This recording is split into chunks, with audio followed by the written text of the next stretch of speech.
Assalamualaikum dear students. This is me Aisha Faz and I am your English teacher of class 5th. I hope you all are fine and in good health. Dear students, open your Oxford Progressive English book at page number 74. Today you are going to start unit number 8, lesson number 3. Help is at hand. The first question is read and answer. Dear students, here is a question and after reading the story you will be able to answer the question. So, dear students, do you want to listen a story? Okay, let's start. When Rizwan was 10 years old, जब रिजवान 10 साल का था, his parents were killed in a terrible earthquake of October 2005. तो इसके वालिदैन अक्टूबर 2005 के ज़लज़ले में जाँ बहक हो गए. There were nobody in the village who could help him, since other families had lost their houses in the same disaster. क्योंकि दूसरे घराने भी इसी तबाही की वजह से अपने घरों से महरूम हो गए थे. Rizwan knew that his father's brother lived in Rawalpindi, so he decided to travel there to look for his uncle. Rizwan जानता था कि इसके अब्बू के भाई रावलपिंडी में रहते हैं, लिहाजा इसने अपने चचा की तलाश में वहाँ का सफ़र करने का फ़ैसला कर लिया. Rizwan walked down the valley for 3 days until he came to the town. Rizwan 3 दिन तक वादी में सफ़र करता रहा, यहाँ तक कि वो एक टाउन में आ पहुँचा. डियर स्टूडेंट्स, टाउन का मतलब क्या है? कस्बे. मतलब वो 3 दिन तक वादी में सफ़र करता रहा और वो कहाँ पे आ पहुँचा? कस्बे में आ पहुँचा. He was hungry, but there were loads of other hungry people. वो हंग्री था. हंग्री का मतलब क्या है? वो भूखा था, मगर वहाँ पे और भी बहुत से भूखे लोग थे. He slept by the roadside that night, shivering with cold. Dear students, यहाँ पे shivering का मतलब क्या है? शिवरिंग विद कोल्ड, सर्दी से कांपना.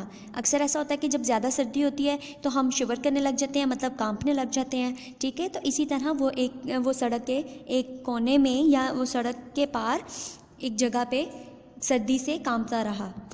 डियर स्टूडेंट्स, उस रात वो सड़क के पास सर्दी में कांपते हुए सोया. In the morning, he asked several truck drivers if they could take him to Rawalpindi. सुबह के वक्त इसने कई ट्रक ड्राइवरों से पूछा कि क्या वो इसे रावलपिंडी ले जा सकते हैं. At last, a kind driver allowed him to ride with many others in his truck, which was filled with sacks of wool. At last, आखिरकार एक मेहरबान, एक अच्छा दिल इंसान जो था, एक ट्रक ड्राइवर, वो बहुत से अफराद के साथ, मतलब वो बहुत से लोगों के साथ इससे भी ट्रक में सफ़र करने की इजाज़त दे दी. जो वो ट्रक किससे भरा हुआ था? ऊन की बोरियों से भरा हुआ था. The journey in the back of the truck was very soft and comfortable. Truck के पिछले हिस्से में ये सफ़र बहुत ज़्यादा आराम और नरम था. When the truck arrived in Rawalpindi, Rizwan didn't know where to start looking. जब ट्रक रावलपिंडी पहुंचा तो रिजवान को ये नहीं पता था कि तलाश का आगाज़ कहाँ से करे, मतलब वो कहाँ से शुरू करे तलाश करना अपने चचा को. He felt lonelier than he had ever felt before. उसने ख़ुद को, मतलब रिजवान ने ख़ुद को पहले से कहीं ज़्यादा तन्हा महसूस किया. मतलब उसको ये लग रहा था कि मैं बहुत ज़्यादा अकेला हूँ. उसने इस तरह से महसूस किया क्योंकि एक नए शहर में जाकर अपने किसी फैमिली मेम्बर को तलाश करना, it's too difficult dear students. इसीलिए रिजवान जो था उसने अपने आप को पहले से ज़्यादा अकेलापन महसूस किया.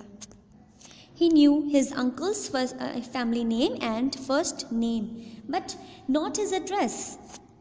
वो सिर्फ अपने चचा का ख़ानदानी नाम और सिर्फ पहला नाम जानता था, मगर उनका एड्रेस नहीं जानता था. He asked in several shops, then he asked a man who was typing letters outside the post office.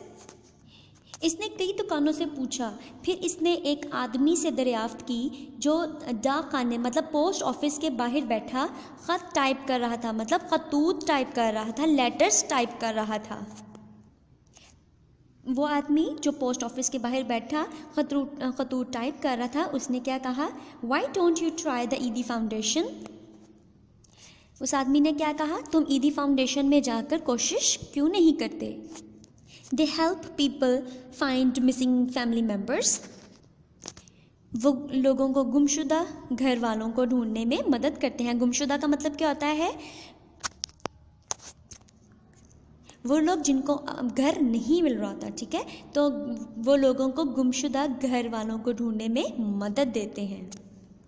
Rizwan asked for directions and walked across town until he came to the ईदी post. Rizwan ने रास्ता पूछा और शहर में चलता गया यहाँ तक कि वो ईदी पोस्ट पर आ पहुंचा। When he arrived, he felt he couldn't take even one more step.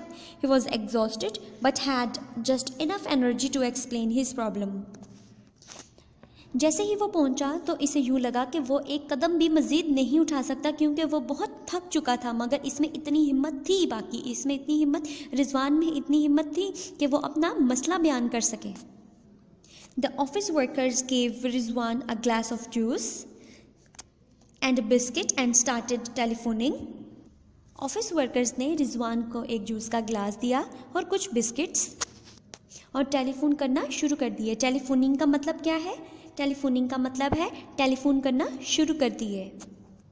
After half an hour he said, I think we have found your uncle. He moved to a new flat 6 months ago and I have the address. Let's go. I'll come with you.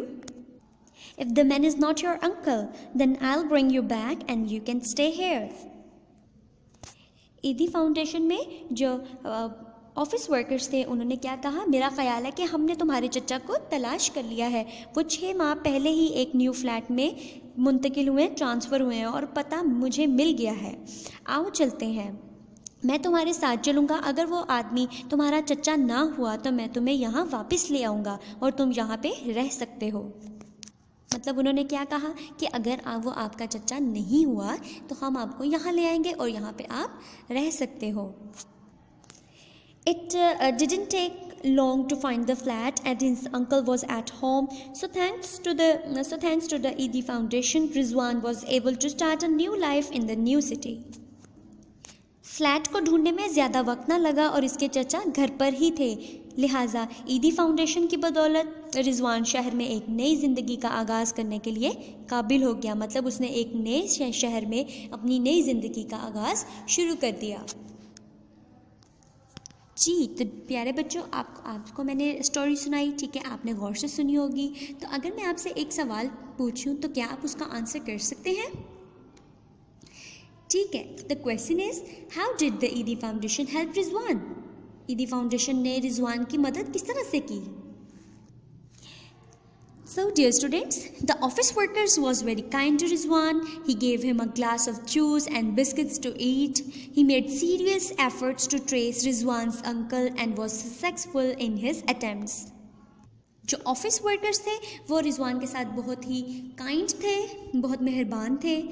उन्होंने पहले उसे एक गिलास juice का दिया, उसके बाद एक बिस्किट दिया खाने को, और उन्होंने बहुत कोशिश की कि वो रिजवान के जो अंकल है उनका घर ट्रेस कर सके, उनके घर का पता लगा सके, और वो इस कोशिश में कामयाब हो गए। Thank you so much dear students, and today you are going to learn and write word synonym meanings and word sentences of unit number 14, lesson number 3. But first of all, get your notebook ready, draw margin lines, mention date, classwork and day, write unit number A14. In the next line, mention lesson number 3, topic, and our topic is help is at hand. Dear students, let's start word synonyms and meanings of unit number 14. But first of all, can you tell me what is the meaning of synonyms? Different words with same meaning is synonyms. Different words उनका मतलब same हो, words different हो लेकिन उनका मतलब same हो, उसे क्या कहेंगे? सिनोनिम्स कहेंगे। ठीक है, so let's start the first word terrible. Terrible, the synonyms of this word is horrible. Terrible and horrible ये 2 डिफरेंट वर्ड्स हैं लेकिन इनका मतलब सेम है। टेरिबल एंड हॉरिबल ये 2 डिफरेंट वर्ड्स हैं लेकिन इनका मतलब क्या है? सेम है। तो इनका मतलब क्या है? खौफनाक। Let's see the second word, disaster. What is the word? Disaster. Disaster. And the synonym of this word is destructive event. या तबाहकुन वाक़या। ठीक है, Let's see the third word, shiver. शिवर तो आपने ये वर्ड अक्सर सुना होगा. हम कहते हैं ना शी इज़ फीलिंग शिवर या she is shivering with cold, मतलब वो ठंड से कांप रही है. ठीक है, तो the synonym of this word is tremble. Tremble and shiver ये 2 डिफरेंट वर्ड्स हैं, लेकिन इनका मतलब क्या है, सेम है. तो इन दोनों का मतलब क्या है, कांपना. जैसे एज आई टोल्ड यू कि हम अक्सर बोलते हैं she is shivering, she is feeling shiver या इस तरह से. तो क्या है मतलब इसका कि वो कांप रही है, सर्दी से कांप रही है. अच्छा जी, let's see the fourth word, lonely. Lonely का मतलब क्या है, अलोन. सिनोनिम, ठीक है, the synonym of this word is alone. Alone का मतलब क्या है, तन्हा. ये 2 डिफरेंट वर्ड्स हैं, लेकिन इनका मतलब क्या है, सेम है. Let's see the last word, exhausted. Exhausted का मतलब क्या होता है, थका हुआ. And the synonym of this word is very tired. ठीक है, टायर्ड का मतलब भी क्या होता है, थका हुआ. ठीक है, बहुत ज़्यादा थका हुआ.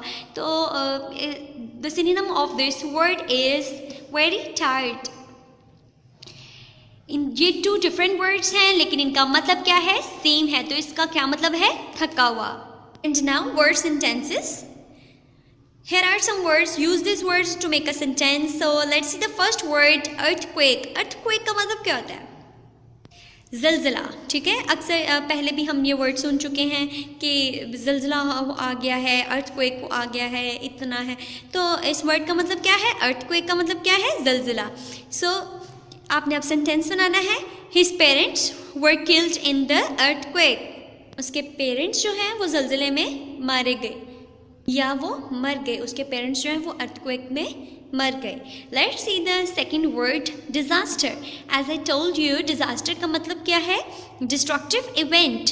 ठीक है, तबाही या तबाहकुन वाक़या. जब कोई वाक़या पेश आया हो, तबाहकुन वाक़या पेश आया हो. ठीक है, तो इसका आपने सेंटेंस बनाना है, he had lost his house in the disaster. तब इस तबाहकुन वाक़ये में वो अपने घर से महरूम हो गया. Let's see the third word, journey. क्या वर्ड है ये, जर्नी. जर्नी का मतलब क्या है, he is going for a long journey. एक लंबे सफ़र पर जा रहा है. तो डियर स्टूडेंट्स, जर्नी का मतलब क्या हुआ, सफ़र. And the fourth word is shiver. Shiver का मतलब मैंने आपको क्या बताया था, कांपना. ठीक है, सर्दी से कांपना या वैसे ही कांपना, shiver. He is shivering with fever. वो बुखार से कांप रहा है. एग्जॉस्टेड. एग्जॉस्टेड का मतलब क्या बताया था मैंने आपको dear students, can you tell me, very tired. ठीक है, थका हुआ, बहुत ज़्यादा थका हुआ. The day's shopping left her exhausted. पूरे दिन की शॉपिंग ने उसे थका दिया. I hope dear students you got all my points. And now I am giving you homework. Learn and write word synonyms meaning and word sentences of unit number 14, lesson number 3. Thank you so much dear students. Stay home, stay safe. Allah Hafiz.